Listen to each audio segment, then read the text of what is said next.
You've probably seen the headlines. A parasite linked to fresh produce has now sickened people in dozens of states. And health officials are trying to figure out exactly where it's coming from. And the latest I heard was lettuce. Naturally, a lot of people are asking the same question. Should I be worried? And if you're a gardener, does growing food actually make any difference? The answer isn't exactly what you might think. If you've watched this channel for any length of time, you know I'm a huge believer in growing your own food. Not because I think organic produce isn't worth buying from the grocery store. In fact, if you have access to fresh organic fruits and vegetables, I think that's a great choice. But even the best organic produce has one disadvantage that it can never overcome. It has to be picked, packed, transported, displayed, and eventually purchased. Homegrown produce doesn't. When I walk out into my garden and pick a tomato that is fully vine ripened or harvest lettuce minutes before dinner, I'm eating it at its absolute peak. It hasn't spent days or sometimes longer moving through the supply chain handled by who knows how many people. It's as fresh as it can possibly be. That's one of the biggest reasons I garden. Not because I'm afraid of grocery stores, but because nothing can compete with food that's harvested exactly when it should be and eaten almost immediately. And when a story like this cyclospora outbreak makes national headlines, it reminds us of another benefit of growing at least some of our food, especially lettuce, which is just about the easiest thing to grow. And I'm going to be planting some of that in my new GreenStalk in just a minute. But let's talk about what's actually happening, whether you should be concerned, and what gardeners should take away from all this. So I'm not a scientist, but to my knowledge, cyclospora is a microscopic parasite that can contaminate food or water. And people become infected when they eat or drink something carrying the parasite. And because fresh produce is often eaten raw, it's one of the most common ways these outbreaks are discovered. The symptoms usually aren't life-threatening, but they can be miserable. We've all heard all the symptoms. I'm not going to go through them now. So hearing all that can be scary, and naturally you want to avoid fruits and vegetables until you hear that it's passed, right? But it's also important to keep a little perspective. Millions of people eat fresh fruits and vegetables every single day without getting sick. This is the reason it's making headlines, because outbreaks like this are pretty rare. And they're unusual enough that, health officials investigate them very aggressively to find the source and stop them. Which brings us to the question I asked myself, and I think a lot of people are asking. What should we actually do? Now, again, from my understanding, this isn't really about food that's cooked. Cooking kills the parasite. The concern is things we eat raw, like lettuce. So I've actually got a couple of lettuces here. Now, at this time of year, it's summer. It's not the best time to be planting lettuce. As you can see, I've got it in the shade here, and so that's going to help a lot. I'm also not growing head lettuce. So this is lettuce that is going to be harvested by the leaf, cut and come again. It's really hot out here.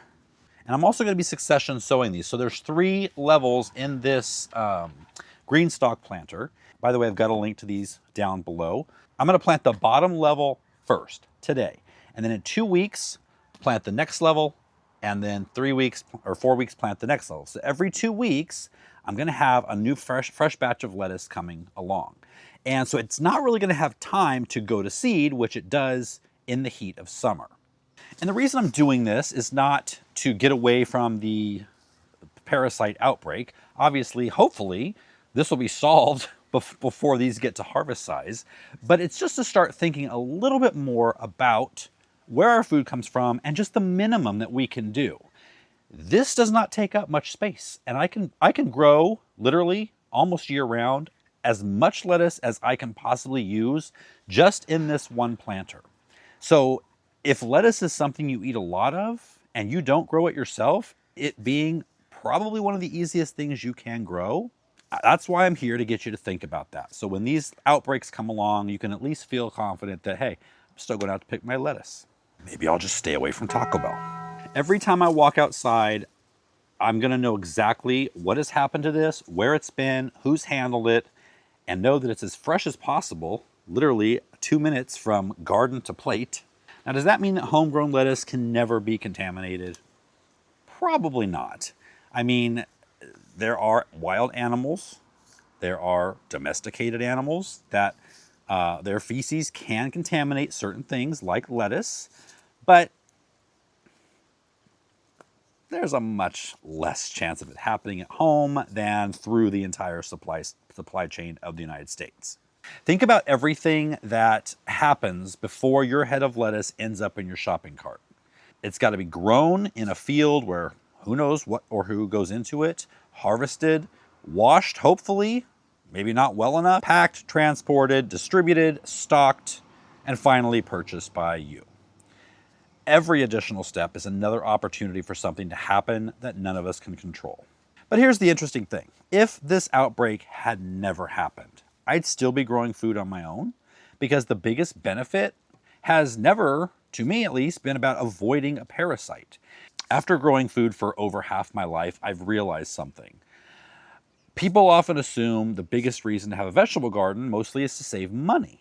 That's probably the least reason I would do it, because a lot of times you don't really save money.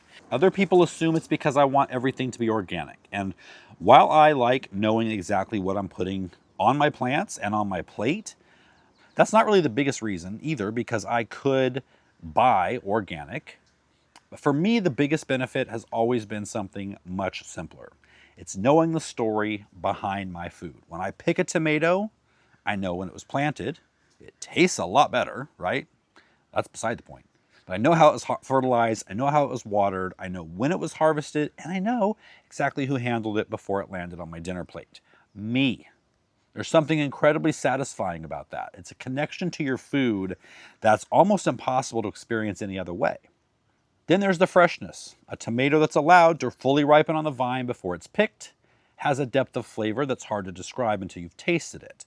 Let alone the fact that most grocery store tomatoes, if not all, are bred for longevity. They're bred to how you can pick it and how many days you can let it travel across the country before it's put in the store, and then how long it will last after that.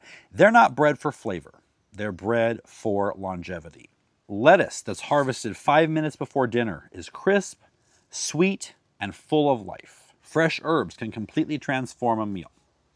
So it's not because grocery store produce is bad or full of pathogens. It's because homegrown produce has advantages that no grocery store can ever match. Going out and picking this fresh lettuce is one of the greatest luxuries a garden can give you. So while the parasite outbreak may be what started today's conversation and got me thinking about this video, I don't think it's the biggest reason to grow your own food. I think it simply reminds us of something gardeners have known all along. There's tremendous value in having at least some of your food growing just a few steps from your kitchen.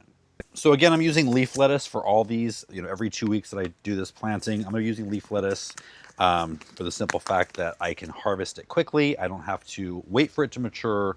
And in the heat, that probably wouldn't happen. It would just go to seed.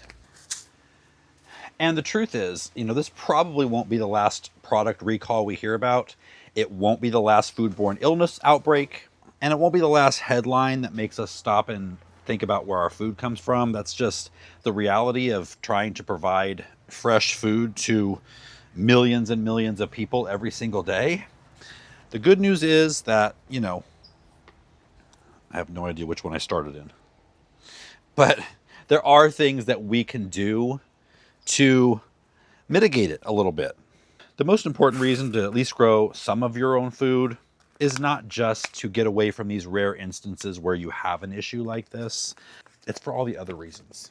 If you've started gardening already, I know you know that. You know that it is so deeply satisfying to plant, to grow, and to harvest whatever it is that you're growing and harvesting.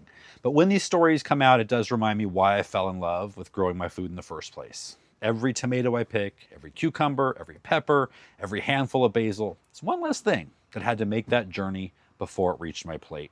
So should you be worried about this outbreak? All right, now I think they've narrowed it down to where it came from, so maybe stay away from that place. But just stay informed, wash your produce, and keep eating fruits and vegetables. They're still, very healthy for you in 99.9% of the cases. But do let this opportunity push you into action to just do one more thing.